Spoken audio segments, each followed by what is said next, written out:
Hello, I'm on my adventure again, and today I'm at Croxall on the Derbyshire-Staffordshire border. I'm at a goddess sculpture. Let's see what we can find out about this goddess. We all come from the goddess, and to her we shall return like a drop of rain flowing to the ocean. We all come from the goddess, and to her we shall return like a drop of rain flowing to the ocean. We all come from the goddess, and to her we shall return like a drop of rain flowing to the ocean. We all come from the goddess, and to her we shall return like a drop of rain flowing to the ocean.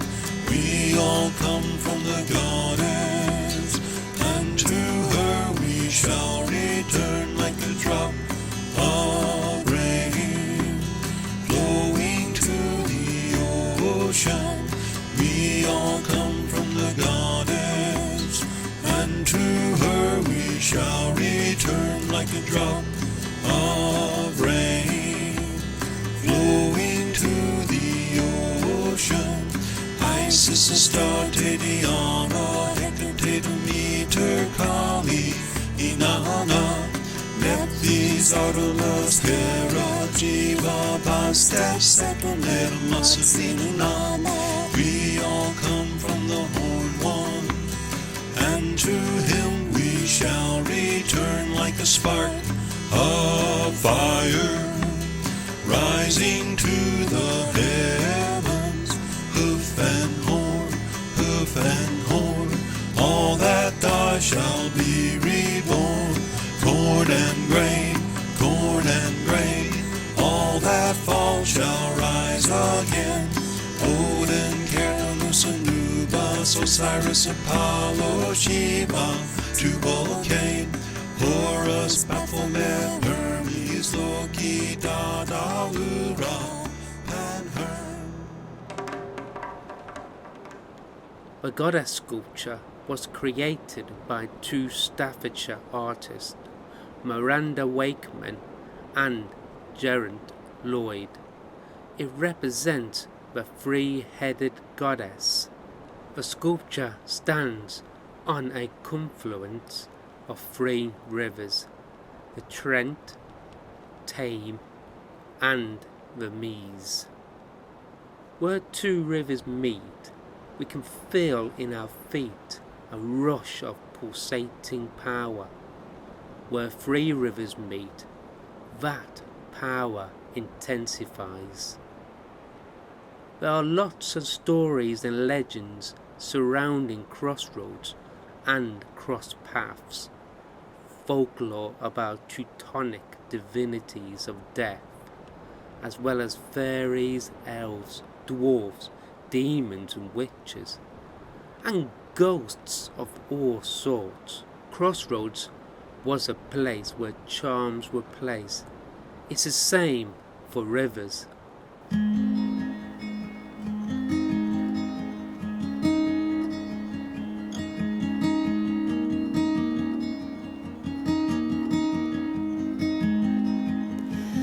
Lay down in the river, lay down in the river, lay down in the river, lay down in the river, lay down in the river,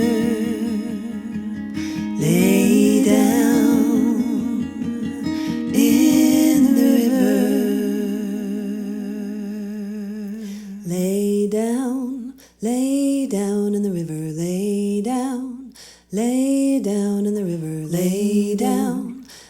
lay down in the river, lay down, lay down in the river, lay down, lay down in the river, lay down, lay down. I have called you, lay down. I have called you to remind you of the earth. I've moved in the hill, lay down on this journey, lay down on this journey of remembrance. You must see yourself in me. Lay down. I have called you, lay down. I have called you to remind you of the earth. I've moved in the hill, lay down on this journey, lay down on this journey of remembrance. You must see yourself in me.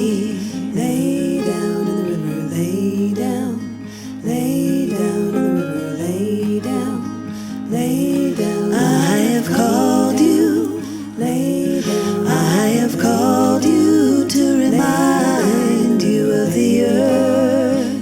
I moved in the hill, lay down on this journey, lay down on this journey of remembrance. You must see yourself in me. Lay down. I have called you, I have called you, I have called you to remind you of the earth. I've moved in the hill, lay down on this journey, on this journey, on this journey of remembrance. You must see yourself in me.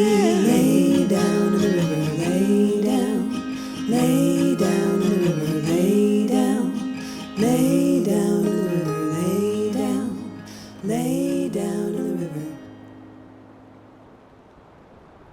This area has a rich history of Neolithic sites and ritualistic ceremonial areas in the landscape, including old henges.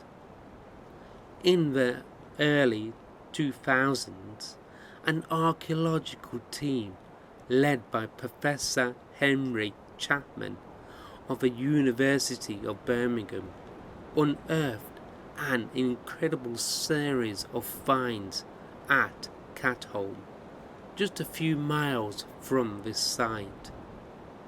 The confluence of three rivers has existed since about 3000 BCE and played an important and spiritual role in Neolithic man's lives.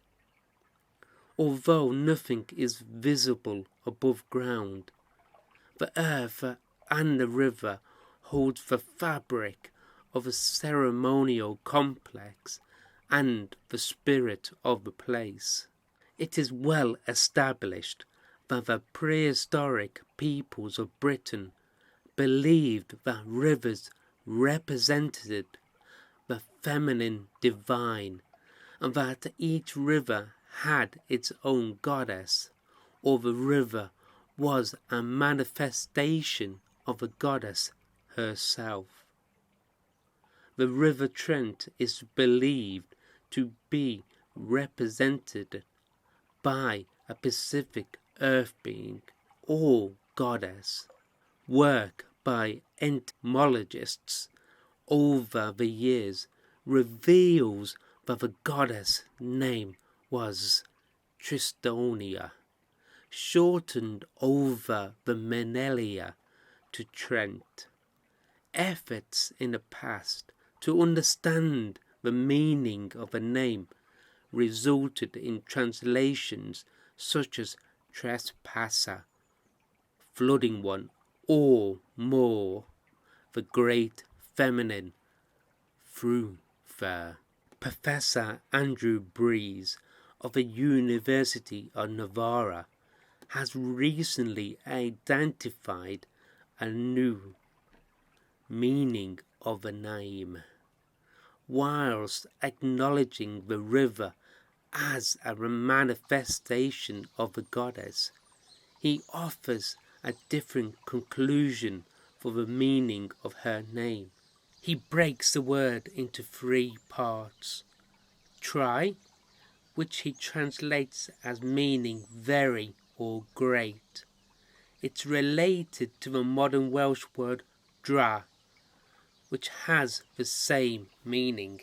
The second part he gives is suent, which gives us the modern Welsh word quant, meaning desire, with a third part, ona, modifying the sunt, sutona, giving us the related modern Welsh shorten, meaning beloved.